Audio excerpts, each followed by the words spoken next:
Vijayawada rowdy sheeter గాదె సాయికృష్ణ అదృశ్యం case AP రాజకీయాల్లో పెను సంచలనంగా మారింది. ఈ కేసును కులాల వైషమ్యాలుగా మార్చేందుకు వైసీపీ ప్రయత్నిస్తుంటే జనసేన ఎమ్మెల్యే బొలిశెట్టి శ్రీనివాస్ చేసిన వ్యాఖ్యలు బాంబు పేల్చాయి. అసలు సాయికృష్ణ ఎక్కడికి పోలేదు, అతడు సురక్షితంగా వైసీపీ నేతల రక్షణలోనే దాక్కున్నాడంటూ బొలిశెట్టి సరికొత్త అనుమానాన్ని తెరపైకి తెచ్చారు. కూటమి ప్రభుత్వంపై బురద జల్లేందుకే వైసీపీ ఈ క్షుద్ర రాజకీయం చేస్తోందని మండిపడ్డారు. గతంలో సాయికృష్ణ చేతిలో కిరాతకంగా హత్యకు గురైన బాధితుడు నవీన్ రెడ్డి ఫోటోను పట్టుకొని ఇదే సాయికృష్ణ ఫోటో అంటూ సాక్షి మీడియా అంబటి రాంబాబు ప్రజలను నమ్మించే డ్రామాలు ఆడుతున్నారని పక్కా లాజిక్ తో ప్రశ్నించారు.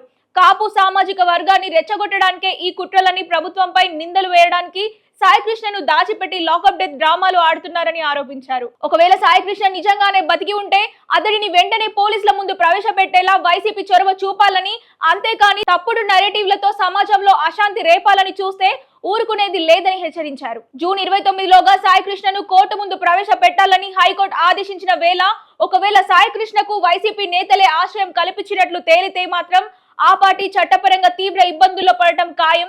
అదృశ్యం కేసు కాస్త నేరగాడికి ఆశ్రయం కల్పించిన కేసుగా మారి తిరగబోయి వైసీపీ నేతల మెడకే చుట్టుకునే అవకాశాలు స్పష్టంగా కనిపిస్తున్నాయి.